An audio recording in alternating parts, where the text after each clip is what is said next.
My name's Ros and I work at Brecon and District Mind. And I'm going to be talking to you today about mindfulness, just a little introduction to what mindfulness is, particularly what mindfulness meditation is. Before I go any further, just a reminder that if you need any one-to-one support, then do contact Brecon and District Mind. The main office is taking messages, so if you just ring that number, which is on the website or Facebook page, then somebody will get back to you.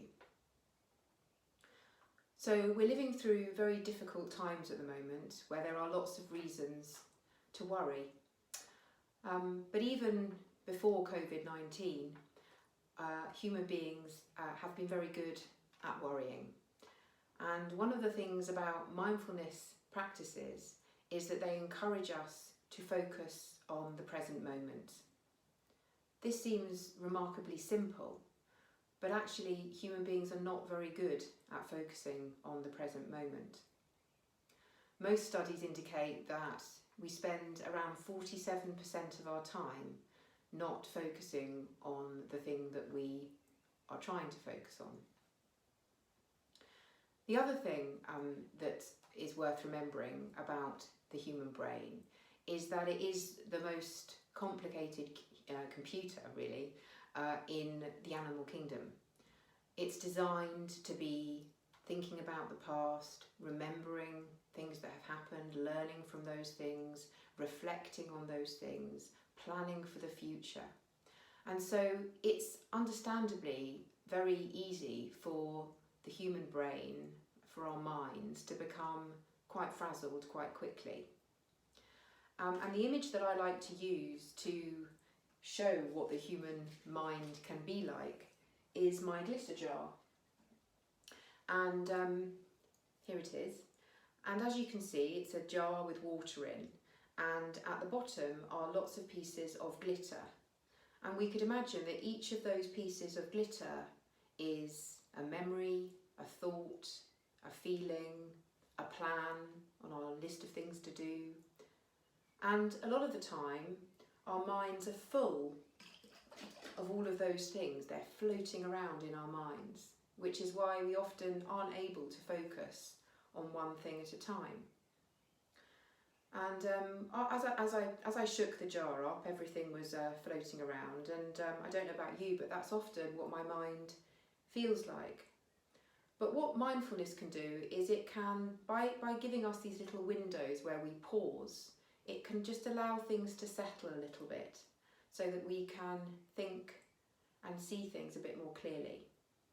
So that's an image I think you might want to hold with you, that what we're doing when we practice mindfulness, whether it's a meditation practice or actively choosing to focus on one thing at a time, is that we're just giving our minds a chance to settle.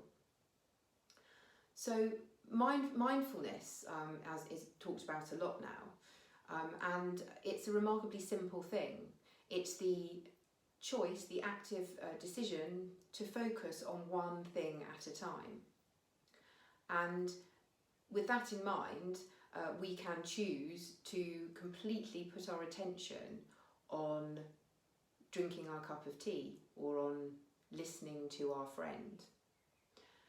When we do mindfulness meditation, we choose to focus our attention on our breathing usually, or on our body if your breathing is not something you want to focus on.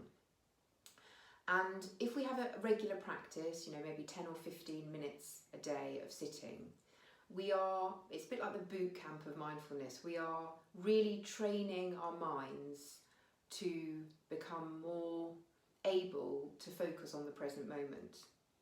But that being said, one of the key principles in mindfulness is that we never become perfect at it.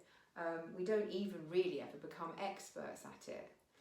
It's always something that we are learning.